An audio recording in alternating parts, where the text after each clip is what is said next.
My friends, welcome to exercise 118 of my 200 3D CAD models in FreeCAD series.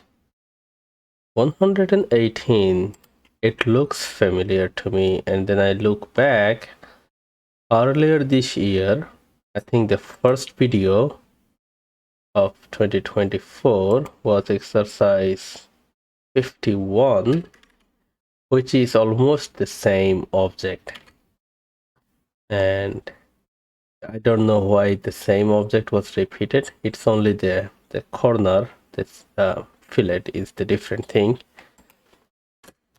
But now that we have the same object twice, what if I wanted to build this in a different way?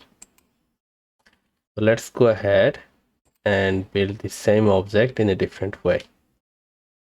Not essentially different, but I want to have a different capabilities built into this via spreadsheet. So I'm going to go ahead and include a spreadsheet from the spreadsheet workbench, which comes by default with the FreeCAD, and add a spreadsheet.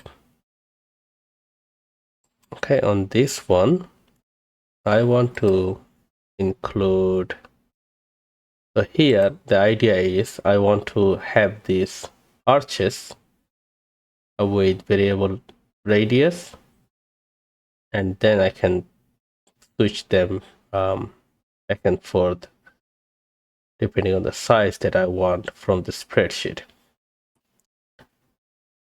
The only thing I want to have on this spreadsheet is the arch radius, right? And this would be, for now, this is 45, so that's what we are going with. 45, let's say 45. So this is going to be arch radius.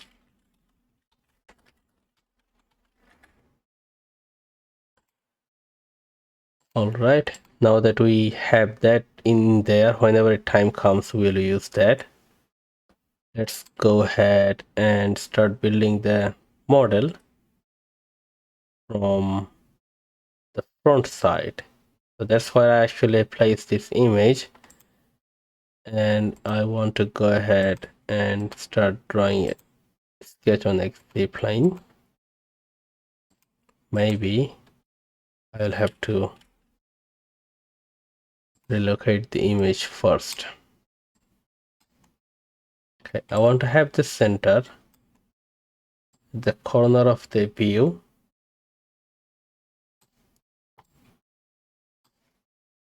and then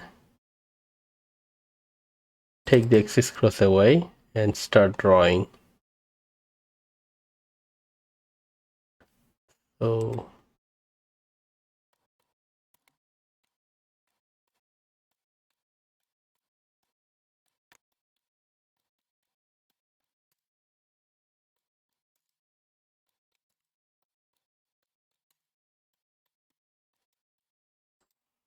So we have the sketch drawn. I want to push that backward, so I'm building this wall only. I want to push that backward for 15 millimeter. The sketch wall, and it will be 15 millimeter extrusion, the backward. All right, and then we have this 15 millimeter wall on here. That should be simple.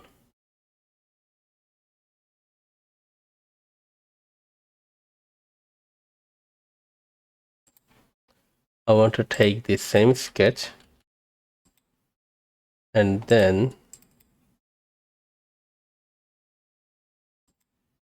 delete these two, bring it down and make a line right here,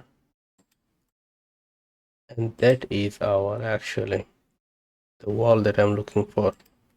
Now I have it here. I want to push it backward.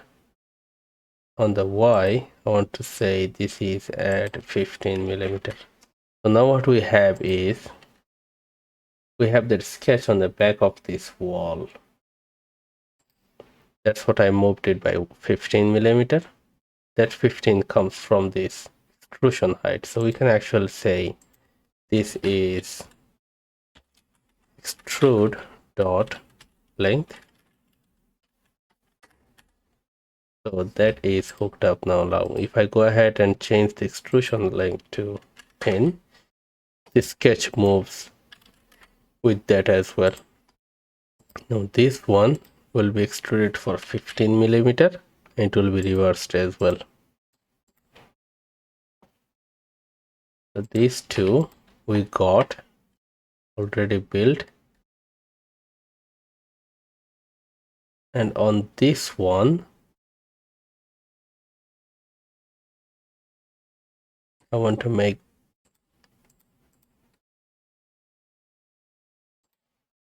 now it's time to have this arch built in there. So I can actually build the arch on top of this existing wall sketch. To have the wall, the arch built, we will have to make this line a construction geometry and then draw the sketch here.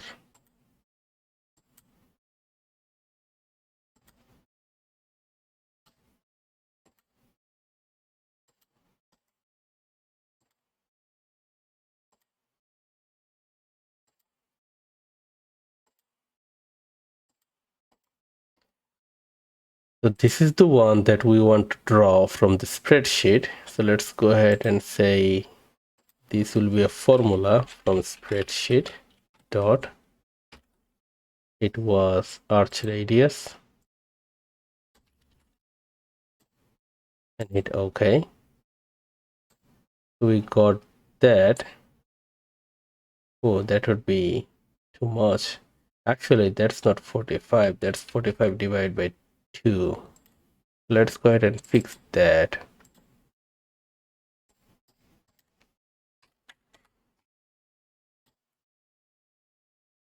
Okay, now that we fixed that, we can go back to the sketch and say this is radius spreadsheet dot arch radius. All right, now this is floating around, but we can go ahead and make a relationship with this one as well. So let's go ahead and fix the radius for it. We want to bring the same formula and say now, so this is 50 divided by 2. What we can do is we can say this radius times 2, right, plus 5. So there is that, that's 50 divided by 2, right? So we got that. Now that is a fully constrained sketch. Every time we change this radius value, this is the point that's putting it down, and then so the arch will move to left side.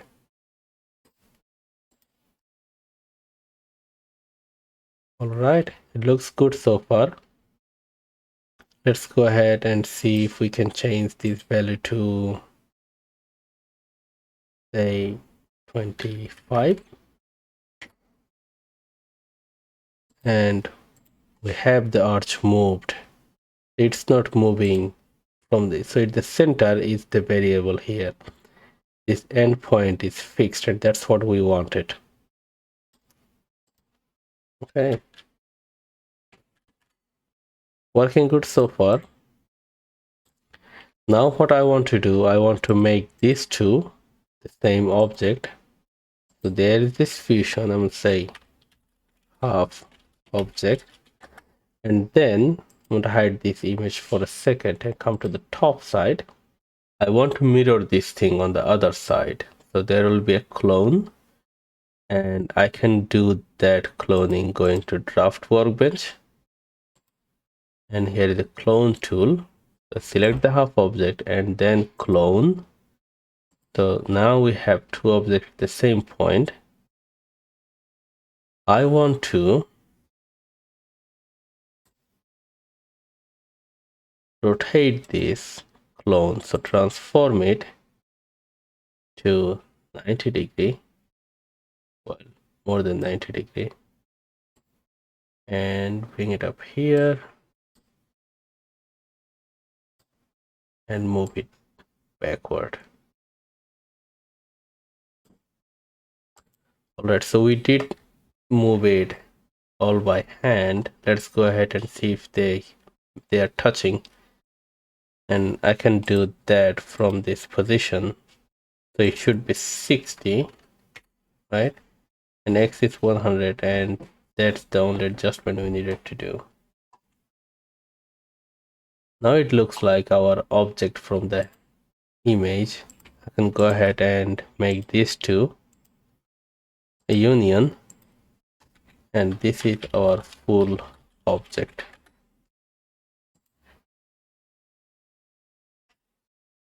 All right, looking good so far. Now I can go ahead and see if the changing the spreadsheet value changes the object. It does. So now we see this arch is moving on the left side. The one on the back, it's moving on the right side. So there is a way that this changing this 25, say 22.5 to 30, we can do that from this panel right here. So let's go ahead and work on that. In one of my previous videos, I show in detail how to do a configuration table in situations like this. So I'll be going quickly over that one, but I will also leave the description of that video so you can go take a look at it. I want to say I'll have 3 configurations for this model. So now I want to go ahead and select these 4 rows and right click on it and say configuration. So it is important where I'm starting. If this is the cell value that's pulling data from the spreadsheet to the object, I'm going to say this is the one that I want to keep as my first row, and right click on it and say configuration table, and A for term say B7, and on the property, so this is the one that will show up as the properties. I'm going to say model, and a group, that's the group's name, so I'm going to say arch and hit OK. So this one shows up as model. So now I can go ahead and select between these 3 options. We don't have 22.5, it's gone. So this is the one that will always be variable. I'm gonna go ahead and update my value to include that. I can actually have another table as well. So 35. Now that configuration table, we can update it. The cell range would be B8. Alright, now I have options B, C, D, and E. I'll probably rename that to A, B, C, and D. Okay, so this is the one that will always be pulling data, and these are the options that we want to have.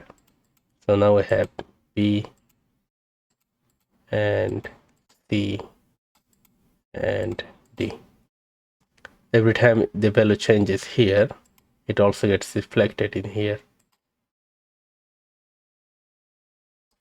All right, now I want to actually have the capability to change this data from this part. So what I want to do, I want to create a part and rename that as our final object, maybe different thing, say ex118, right? And then let's put this one inside there. So that's our final object that I want to change. Now ex118 is important. We can go back and right click on the configuration table and come here in the property and say ex118. Nope, that dot was misplaced. Now there. So there is the part name we just created and then the property name, and hit OK. Now what it does is we have that arch group in here. I can come here and say B, and that kind of changes the size of the arch. Come here to say C, that bigger, and D is the largest of all. Alright, I hope you liked this video where I show a little bit of configuration table, but there is a video that I talk a lot about configuration tables in detail, so please take a look at that one first, and then you'll get the full gist of this video. I just wanted to have this opportunity not to repeat the same thing as exercise 51, but to add something to it. This video adds something to your collections. Thank you for watching. I'll see you next time.